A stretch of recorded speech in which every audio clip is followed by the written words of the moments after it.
Caroline Leavitt to be the youngest White House press secretary in history.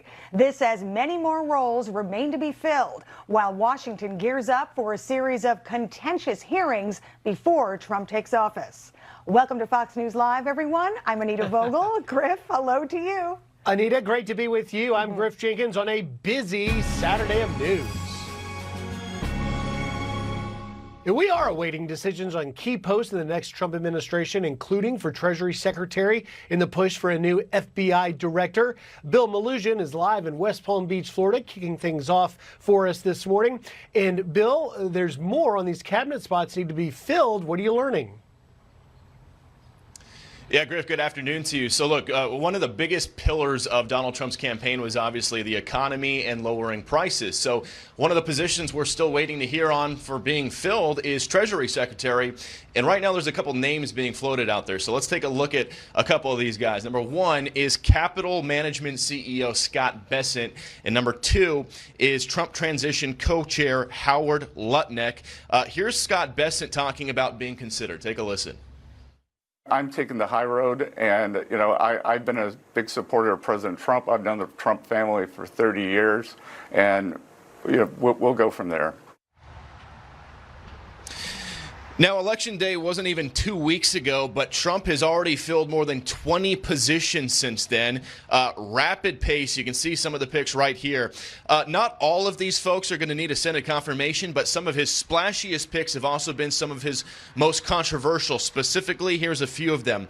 Matt Gaetz for Attorney General, RFK Jr. for HHS Secretary, Pete Hegseth for Secretary of Defense, and Tulsi Gabbard for Director of National Intelligence. And RNC co-chair Laura Trump says, look, people voted for change, and that's what they want. Take a listen.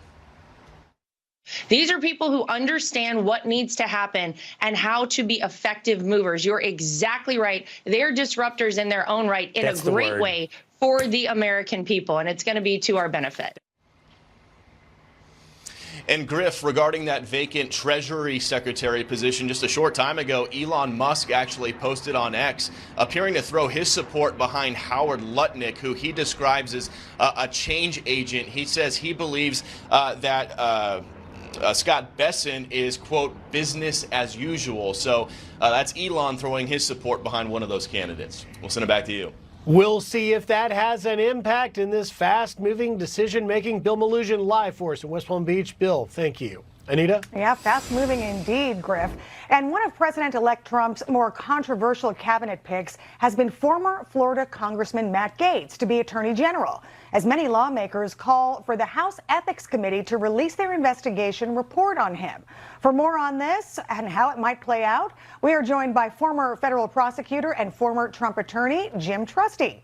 Jim, great to have you here in person today. Yeah. Thanks for coming in. Sure, thank you. So, Matt Gaetz, he is not a universally popular person on Capitol Hill. Why do you think the president-elect chose him for this position? Well, I think it's that same theme of disruption. You know, I think you've got a president who feels feels a strong mandate to make a lot of significant changes. Gaetz is certainly the type of guy who's going to be comfortable throwing bombs at the Department of Justice if he gets that opportunity. And I have to say, I mean, I lived through this weaponization. I saw something from a department I never saw in my life as a person in the criminal justice system for 35 years. And so I like the thought of someone who's going to come in and say, I want to see the text messages, the emails as you guys began the Mar-a-Lago case. I want to see whether or not there's corroborating information from an attorney who says the Department of Justice extorted him to try to get him to flip his client against President Trump. I think there's a lot of kind of inside swampy people that wouldn't be that aggressive. So I think that's a plus side for Gaetz. The negative side from my perspective, and this is probably a bias of being old myself, is that I like to see people that have experience with something like the Department of Justice, with prosecution in general, with federal prosecution. He doesn't have that. He was in private practice and then he was into politics. So he's going to really have to, if he is in that position, he's going to have to concentrate on getting some people around him that they're not necessarily insiders about fighting change, but who know the nuance of difficult moments that the daily operations require. You know, counter-espionage, counter-terrorism, public integrity. There's a lot on the table every morning for the AG. Yeah, so a mixed bag here with this nomination. He has been under investigation by the House Ethics Committee for sexual misconduct and illegal drug use. Now, he did resign from Congress just after he was nominated. So the question is now, what happens with this report? Let's take a listen to the Speaker of the House, Mike Johnson, on that. The Speaker doesn't control the Ethics Committee. I've only expressed my opinion that we should stick to the tradition and not release a report on a former member of the House because it would open a dangerous Pandora's box. That's my position. Okay, so that's what he had to say about that. I want to also listen to Hakeem Jeffries, the minority leader, on his opinion on this. Let's listen. I think it was Justice Brandeis who once said that sunlight is the best disinfectant in a democracy. Transparency is always the best course of action, particularly when it relates to high-ranking government officials. But I'm not going to get out ahead of the top Democrat on the House Ethics Committee, Susan Wild, until she and I have had an opportunity to talk. Okay, so not really committing to anything there. What do you think happens here with that report? Well, I think it's going to probably die on the vine. I mean, look, there's some calls for selective transparency coming from the other side of the aisle. And historically, I think the Speaker has it right. This is not stuff that continues to be opened up. And think back to like how we dealt with Justice Kavanaugh's nomination, and things that would have never gotten to the point of this disinfectant daylight got thrown out, created an absolute circus that was not particularly fair to him as a candidate. So I think, generally speaking, whether it's their own goose they're worried about getting cooked, or just the precedent of opening things up, you know, in this context, I suspect we're not going to see the final reports. And just a leak campaign. Okay. Probably. Well, we're watching it. And what do you think about? There's a lot of uproar about the possibility of President-elect Trump using recess appointments to get some of his nominees through. That is an ability to get your person in without having congressional approval. How does that work, and do you see that happening? I mean, other presidents have used it. Obama used it, Clinton used it, George W. Bush used it. Yeah, I mean, look, it's a common technique. I don't know the exact fuse length how it would play out here, but it gives you a little bit of an advantage of letting the person get in office, start making change, and kind of weathering the storm that's around them during the initial nomination process. So it's not a bad idea. There's nothing that's new about it. And I think he may try to pull that off with either all of the candidates, get them running on the ground in January, or at least with some select ones that have more political issues. Okay, I got about 15 seconds left. I just want to ask you, having worked at the Department of Justice before, what do you hope to see happen there in terms of change? You said 15 minutes, right? I said 15 seconds. No, so de-weaponization. I mean, look, what we saw was individualized treatment of President Trump. It should have been much different. You know, we had a very calm personality as the Attorney General. Everybody thought this was going to be a very moderate Attorney General with Garland. Turns out he was a radical in terms of how he treated that department, how he served the purposes of politics rather than justice. So that needs a sweeping overhaul. Yeah, a lot happened there in the last 4 years, right? Yeah, I lived it. Yeah, you did. Okay, Jim Trusty, so great to have you here. Thank you so much. Good to see you, too. Good to see you. All right, Griff. The Laken Riley murder trial will continue Monday after graphic evidence and testimony was delivered yesterday in day one of the trial against illegal immigrant Jose Ibarra. Madison Scarpino is live with the latest on that. Hey, Madison. Hello, Griff. Yeah, we expect the prosecution to continue calling witnesses on Monday after some gruesome, heartbreaking details came out in court yesterday. And we do want to warn our viewers that this case is disturbing. The prosecutor says that Ibarra went out hunting for females the day Riley was murdered. In his hunt, he encountered 22-year-old Laken Riley on her morning jog. And when Laken Riley refused to be his rape victim, he bashed her skull in with a rock repeatedly. The prosecutor says Riley fought for her life for around 18 minutes and that Ibarra's fingerprint is on Riley's phone from hanging up her 911 call.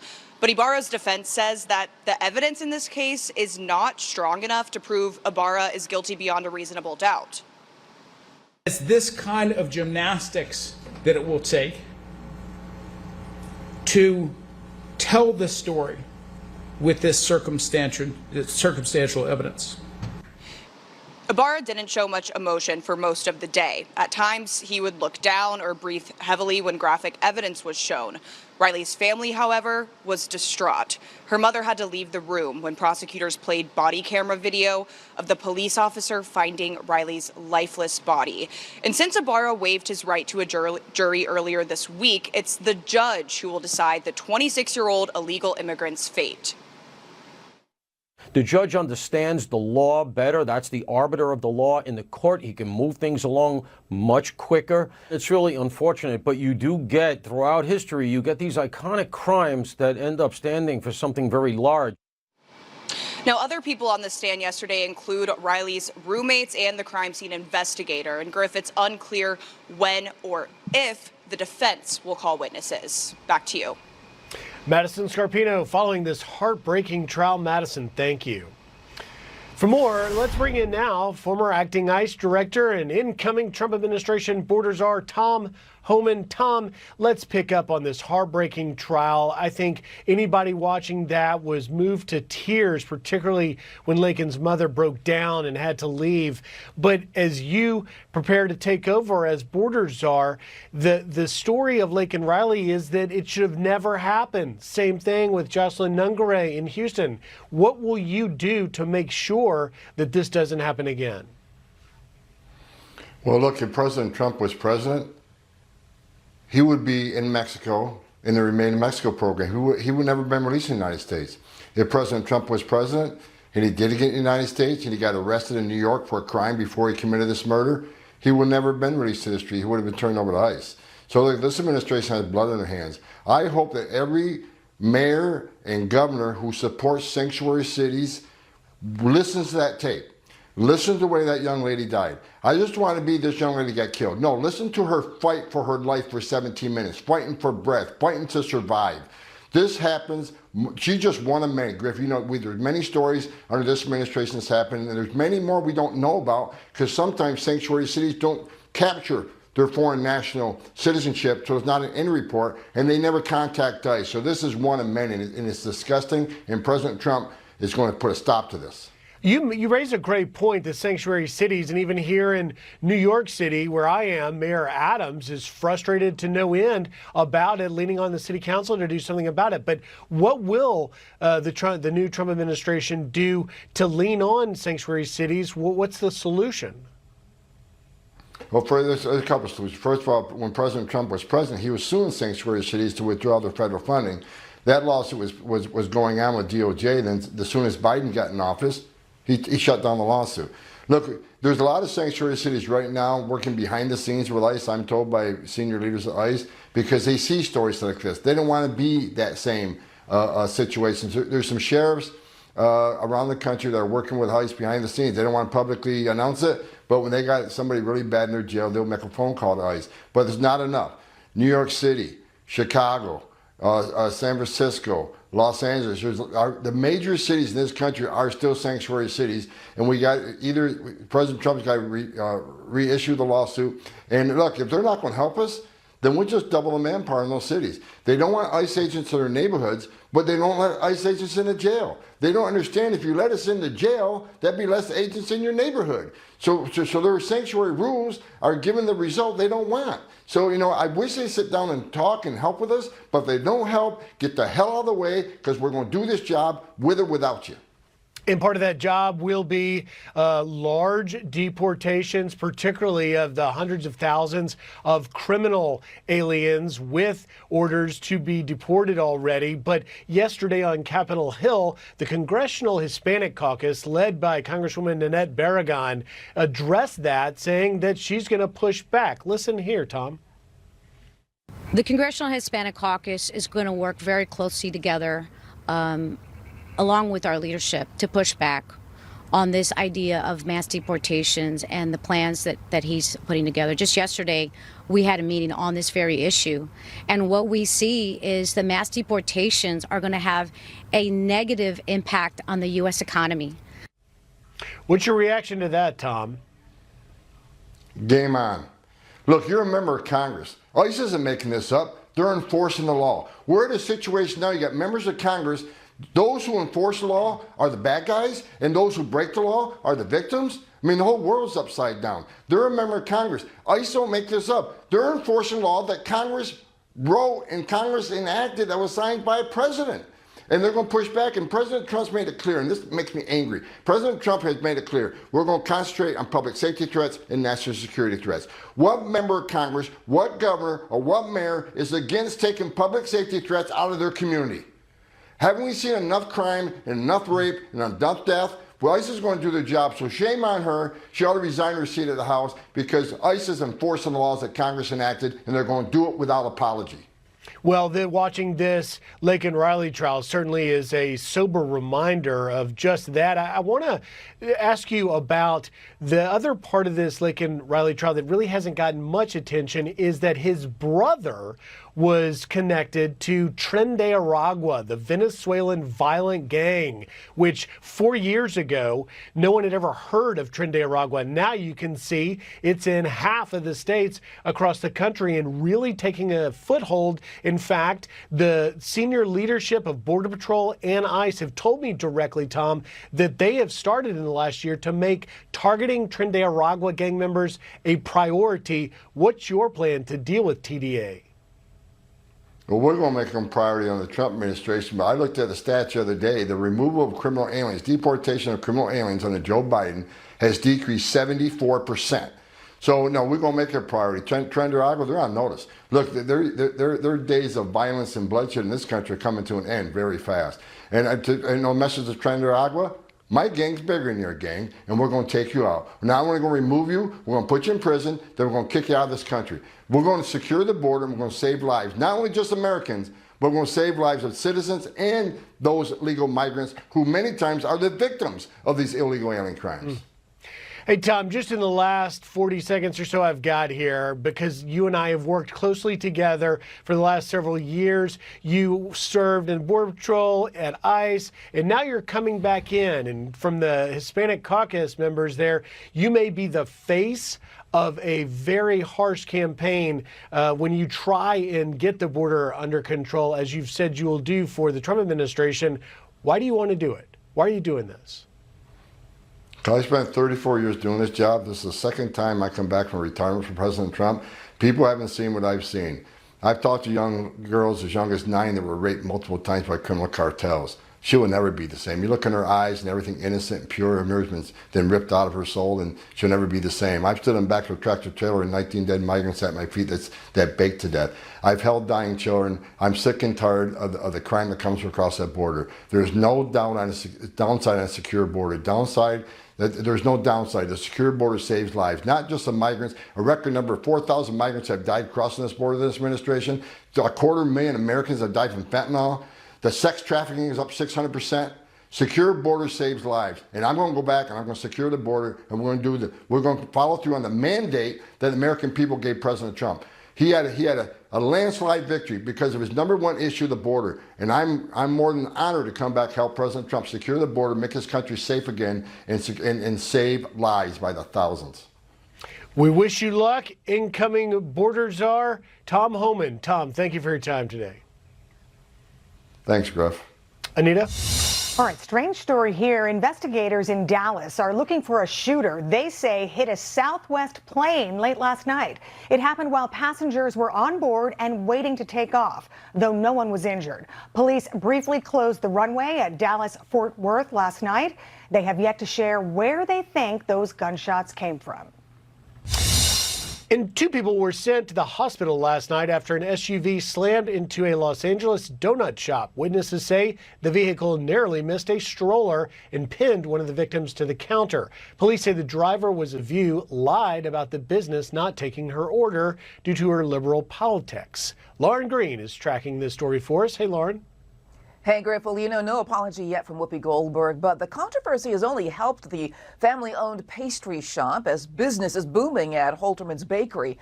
Holterman's has been a mainstay on Staten Island for 146 years. The borough is a conservative enclave amongst New York City's 5 boroughs voting for Trump in the presidential election.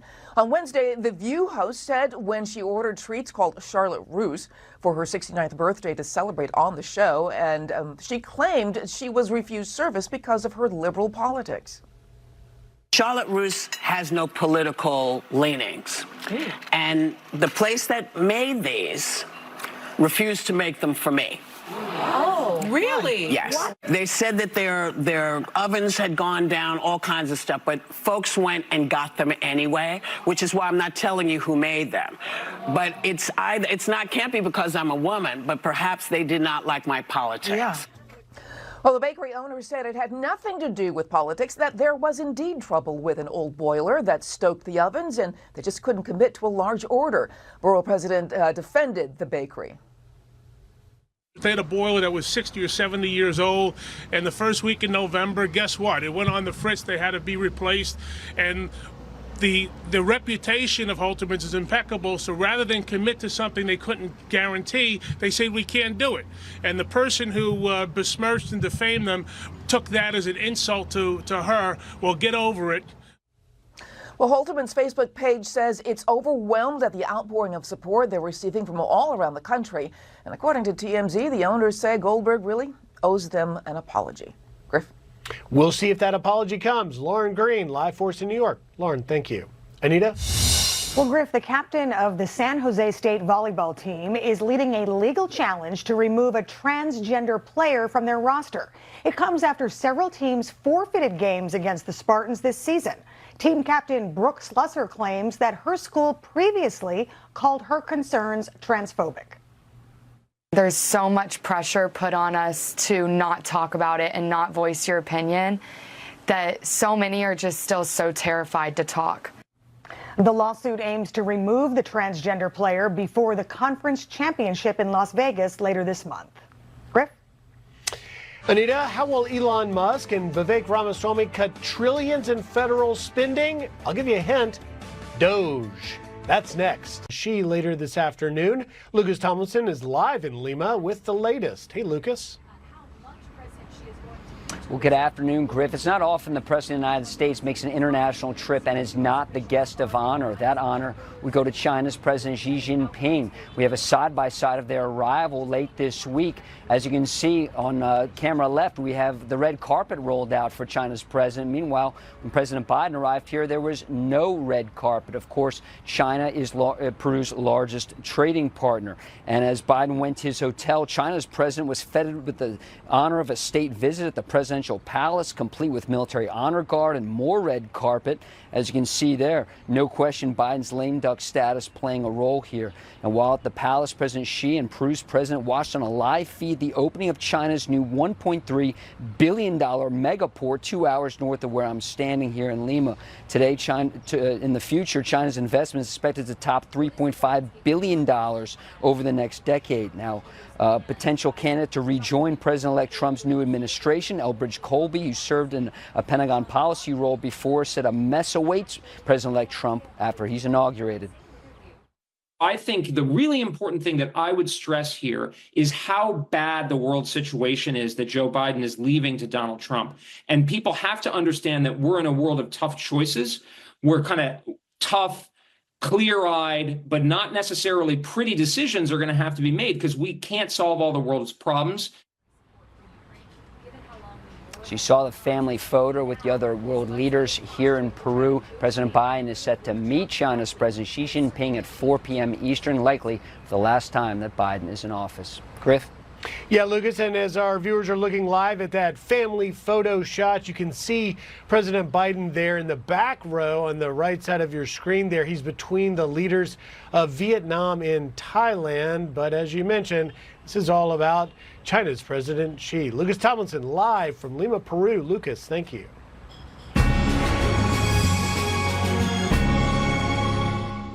Well, President-elect Trump is busy choosing his cabinet and administration officials, including the formation of a new group called the Department of Government Efficiency, to be headed up by Elon Musk and Trump's former primary challenger, Vivek Ramaswamy. For more on what they will be tasked with, let's bring in Trump 2024 Senior Economic Advisor, Steve Moore. Hey, Steve, great to have you here on this. So, thank you. It's great to be with you. Thank you. So the Department of Government Efficiency, DOGE for short, a lot of people like to throw that word around now. I want you to listen to Vivek Ramaswamy on this, and then I want to get your thoughts. Elon's solving major problems of physics. I came from the world of biology. What we're solving here now is not a natural problem. This is a man-made problem. And when you have a man-made problem, you better darn well have a man-made solution. That's what we're bringing to the table. We're assembling the brightest minds in the country. This is the equivalent of a modern Manhattan Project. Okay, so no question, two of the smartest individuals around, Elon Musk and Vivek Ramaswamy. What are your thoughts on Doge? Well, first of all, I don't think there's two better people to be running this commission. You know, I've been arguing this for 15 or 20 years, that we need to go through every nook and cranny of the government bureaucracy, the thousands of programs, and find where there's redundancy, where there's waste, where there's obsolescence, where there's fraud. And I think that Elon Musk is exactly right, that we could find hundreds and hundreds of billions of dollars of savings. And these are the kinds of savings, by the way, Anita, that would not affect the average American. Most people wouldn't even know this spending is missing. I live here in the swamp, as Donald Trump would call it, and we get rich off of everyone else. So I think this would be an excellent move. I would love to play a part in it, by the way. I think we're going to need hundreds and hundreds of people from the private sector to help provide the صباح الخير عليكم خياتي، صباح الخير عليكم حباباتي، الزينات ديالي، واش راكم؟ كيفاش صبحتوا؟ ان شاء الله صبحتوا بخير وصبحتوا مهنيين ان شاء الله. نبداو الفيديو ديالنا اليوم بالصلاة والسلام على سيدنا محمد عليه الصلاة والسلام. الفيديو تاع اليوم حباباتي لا وصفة لا طياب لا والو. اليوم نقي الكوزينة حباباتي، اليوم كوزينتي بانت لي شويه مسخه، لازم ما نغفلش عليها. اليوم تنظيف ديالها ننظفها معاكم وندير لكم في الاخير جوله فيها، جوله في كوزينه ربة بيت جزائريه كرايه متواضعه. ان شاء الله يعجبكم الفيديو ونبداو على بركه الله. هنا الخلطه تاع الكريستو تاعي المعتمده الكويزينيير، نحكها بيان بيها. انا البنات جو بريفير ما ميثود اللي لقيت عليها كما يقولوا، ما عنديش بزاف من اللي بديتها، واحد العامين 3 سنين. اوليو لي ندير الميناج للكوزينه في الياف قبل رمضان، جوست قبل رمضان، جو بريفير ندير لها قبل شعبان، ندير لها ميناج، نجبد الشوك ديالها كامل، نفيريفي واش عندي واش ما عنديش، واش ناقصني معن، واش ناقصني لا فيطايمه، واش ناقصني ديكور، الحاجه كاع اللي ناقصتني قبل ما يدخل شعبان وقبل تحضيرات رمضان، باش هكذا وقبل ما نشري حتى حاجه لرمضان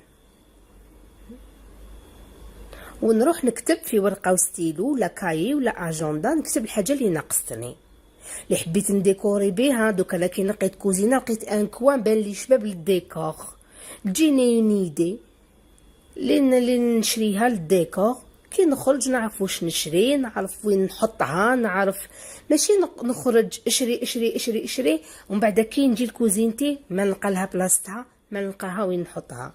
سورتو البنات حباباتي الكرايات اللي راهم كارين، حتى اللي ديالهم ما انا تبان لي سي لا ميم ميثود، مي لي كرايه لازم لها تخمم 1000% قبل ما تديسيدي تشري حاجه باش ما تكرهش، وكي تبدل من دار لدار ما تكونش عندها بزاف حوايج. انايا عندي 10 سنين زواج حباباتي، ندمت بزاف على حوايج درتهم لي زاني باسي. دوكا ولات عندي عقده، ما نحب نشري بلاستيك، ما نحب نشري التخانانه بزاف، ما نحب نكثر الماعن. صاي علاه تالمو لي شريت وشريت ومديت ورميت حتى كرهت كلش. درت لا كويزين تاعي فيغ، وبعد درتها جون، وبعد درتها اورانج. دوكا صاي وليت نحب لا كويزين ديالي با ترو دو كولور، نحبها تري سامبل او ماكسيموم. وهنايا لقيت لا كويزينيير تاعي ورحت للخلطه تاعي المعتمده تاع العفوا تاع الخل والديتول، نمسح بيها الحيط هذا وهذاك، مسحت بيها كلش وحذفت بزاف مقاطع من الفيديو هذايا خاطش كنت نبان فيهم. دونك درت غير لي فيديو اللي ما بنتش فيهم، وميم طون ما حبيتش الفيديو يجيكم طويل باش ما تكرهوهش، يجي خفيف الظريف باش تشوفوه اليز. بون هنايا تاني بالخلطه تاعي مسحت لا ماشينا لافي، مسحت الحيط لي مور الكويزينيير، صبحت على الشغل اليوم. عندي الماكله في الفريجيدير، يا لو كان نقلي البيض في مرسو خبز رحمتك يا ربي. ليسونسيال نشوف كوزينتي نقيقيه ومفحفحه الله الله. هنا البوست ديالي الصغير رحت مسحته،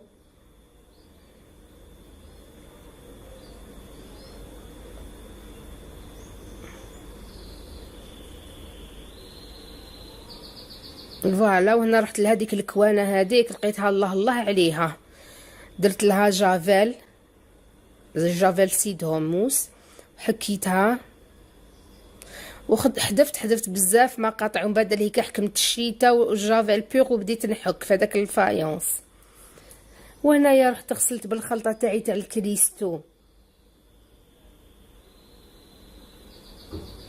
هادوما كامل تاع لا كويزينيير حكيتهم، الريسان تاع لا كويزينيير لي سيبور تاعها حكيتهم كامل، وجاني تنظيف خفيف البنات ما خدتش عليه.